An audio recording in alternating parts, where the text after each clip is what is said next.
We are coming up on Cybertruck delivery date real quick, and we've got some new news about what it's actually going to be and what it means and what we expected and what we're excited and disappointed about. Maybe we'll find out. I'm Brian. Welcome to my Tesla Weekend. Joining me is Herbert. He's wonderful. He's how I get brighter every day. You're the one. Well, I mean, I do enjoy your channel. You have the best guests on, and it's always insightful. And if you're not watching it, I don't believe you. So we learned from an interesting tweet.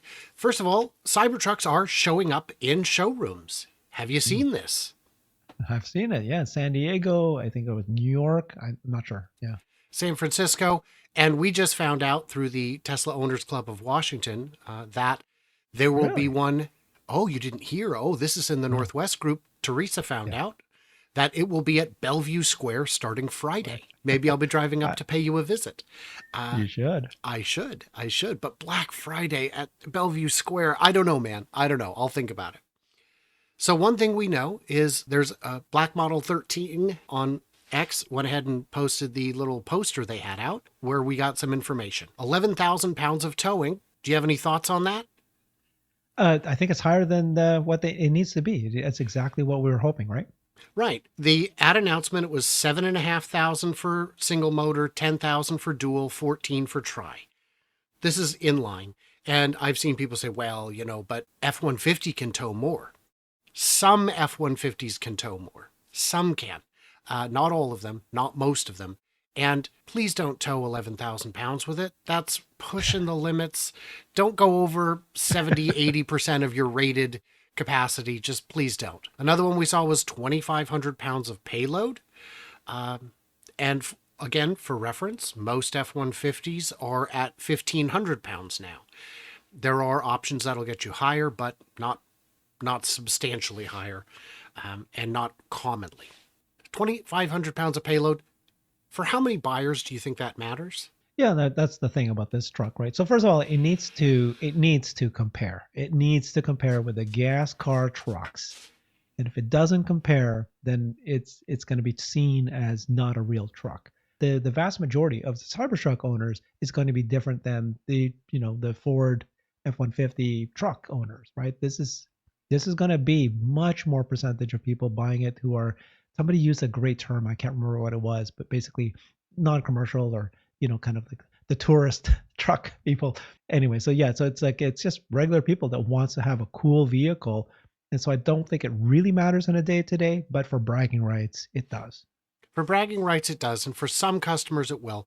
The big thing is I saw a lot of very fun, very snarky comments on social media saying, no, but you don't understand. The 2 times a year I need to bring an appliance home from Home Depot, I need to have something that can tow 50,000 pounds, 1,000 miles at 90 miles an hour without stopping. You don't understand, guys. So I think it's very, very exciting and perfectly capable. We're still waiting to see what the range and price will be. But again, those will be coming out any second. We should see the EPA stickers at some point soon. Those will show up on the EPA's website. But those are self-certified, so it's not like that's an obstacle. That's not a barrier. We will find out. And of course, there was a typo in it, the exoskeleton. Skeleton, you mean skeleton. Oh, for crying out loud. No spell check in that version of Photoshop, I guess. And to clarify on the exoskeleton issue, because it's still hotly contested, does it have an exoskeleton? Well, we know the cabin is stamped, but what was explained to me by Corey, formerly of Monroe and Associates, was that if you take all the body panels off of a traditional body-on-frame pickup truck, it will still haul the same amount of weight. But if you take the skin off a Cybertruck, while you could still drive it around, it could not handle the same amount of weight. The skin is still structural. So gotcha. Call it a hybrid, call it blended. There's no legal it's not like when you say 100% beef.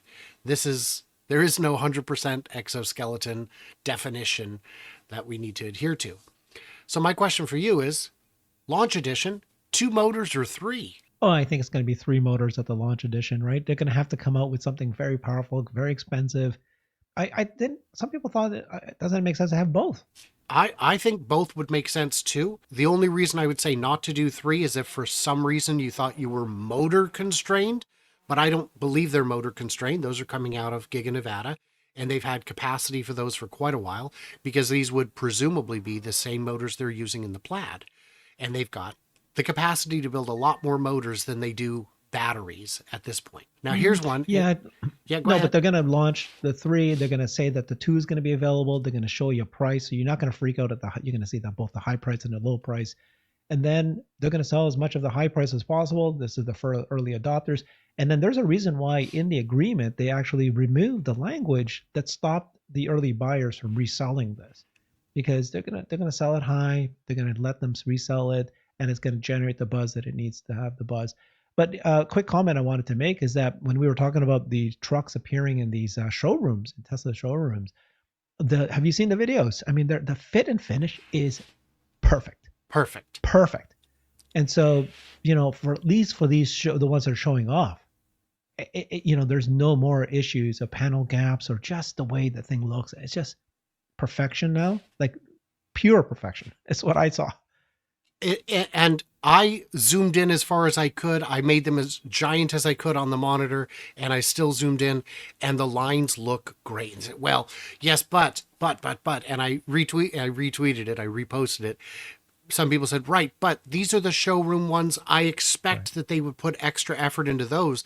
And I said, really? Because the early refresh Model S did not seem to have that same attention to detail. And those were absolutely showroom halo cars that brought people in just to look at them. And I had gone to the showroom in Portland and saw people who came in just to see it, just to test drive it. This was the minute they became available basically in showrooms, and I was a little disappointed in the fit and finish on those ones. So I don't know. I think this is an easier thing to build, easier thing to design, and make it right the first time. So Mm. I think you're right that there could Except be, except Except one of the potentially disappointing thing about this upcoming the Cybertruck event delivery event is that a Tesla executive or representative, he might have said that there's only going to be 10 vehicles being distributed to employees. What's your thought on that? If that is a disappointment, it's not 30. It's kind of a little bit small number. so If I that's true. so I didn't read it. So I didn't hear anything about it being employees versus non-employees. I just saw the number 10, and that's fine because this is a ceremonial event, not a logistics event. They have more than 10 available. We've seen them have more than Yeah, 10 on the lot at once. exactly. This is Good It'd be point. fun if they someday did a handover event where it started at 9 in the morning and ended at 9 at night, and we're going to deliver this many Well, vehicles and trucks rolling in. It'd be fun. But that's why they're shipping them all over the country, is because deliveries are beginning. Production is already ramping. that's a good The point. only, yeah, and Yeah, because we're mid quarter, it doesn't hurt to do this. Every one you build right now that you don't sell right now, you will still sell by the end of the quarter. So it's not going to show up in the quarterly figures. My question for the comments is, what is the 0 to 60 of the model that they will make available on the 30th? Get those in the comments, because if, maybe I'll give out a prize. I don't know. You'll have to come back and remind me if you get it right. What is your guess on the 0 to 60 I have for zero idea. I'm not even zero following this idea? at all. Yeah, Yeah. I don't know. Certainly under 5 seconds, but I'm going to just say 4.5.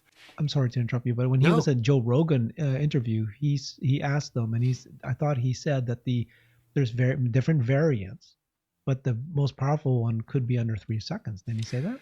Yes, but I don't think that's what's going to be delivered next week. No, no. So, question is at delivery. I mean, we could, I mean, you know what? A Model Y, a long range Model Y with acceleration boost is in the low fours already, and a Plaid X is in the threes. Threes? It might be under three. I don't remember now, but it's got to be under three because the S is at 1.99. So Yeah, two ish, 2.1 maybe. But so it is going to be, if the launch edition is a tri motor, we're talking that's right. it mid threes, maybe high threes. That is very fast. That is face rippingly fast. and very exciting. And I saw a video that I actually tweeted out this video that went viral, and somebody had taken the show. The Cybertruck was to the left, and they were stopped at a stop line, and the guy was filming them, and then you watch the green light go on, and this thing just took off. Now, of course, it's a video, so Really. you don't know how fast, but you just see this thing like a rocket ship go. Electric motors have torque at 0 RPM. They can get up and go. And if the limit is how much traction you have, how much rubber meets the road, those have a fairly substantial amount of rubber, even with off-road tires. And the slip control is, second to none when you're dealing with electric motors. And there's talk that they might launch with a quad motor. I don't see a big advantage to a quad motor. Those are very uncommon because you just don't get as much purchase on the front wheels as you do on the back in moments of high acceleration. Unless you want to do 178 miles an hour in reverse like Rimac apparently recently did, which is Yes. insane and bonkers. I don't know why you would do that, but okay, good job, Rimac. But it's a Halo car. So anything else you're looking to see apart from price, weight? I mean, what are you thinking for the 30th? Well, I mean, he talked about that there's just going to be 3 demos, and so they're going to show Those the 3 bullet hole videos. one that they already did. They're probably going to show the safety demo. They're probably going to show the this thing can float, and Yeah. We what shall but they see. need to show something else that is actually going to just shock people. Like, whoa, this is thing. A vehicle's never done this before, and that It's going to the be floating and water one is one example, but I'm hoping that there might be something net new that we've not even heard about yet. It's That going to be so exciting. interesting. Yeah. So, guys, if you're not already following Herbert, please do that. Please follow Herbert on Brighter with Herbert. If you're not following me, I mean, what are you doing, man? I'm not charging for it. I'm creeping up on 50,000 subscribers, and for some reason, it's just slowing to a crawl. So subscribe, like, leave a comment with your 0 to 60 thoughts, if you please. And for everybody else, stay tuned, stay juicy, and I cannot wait to hear from you clever robots, perhaps next week in Texas.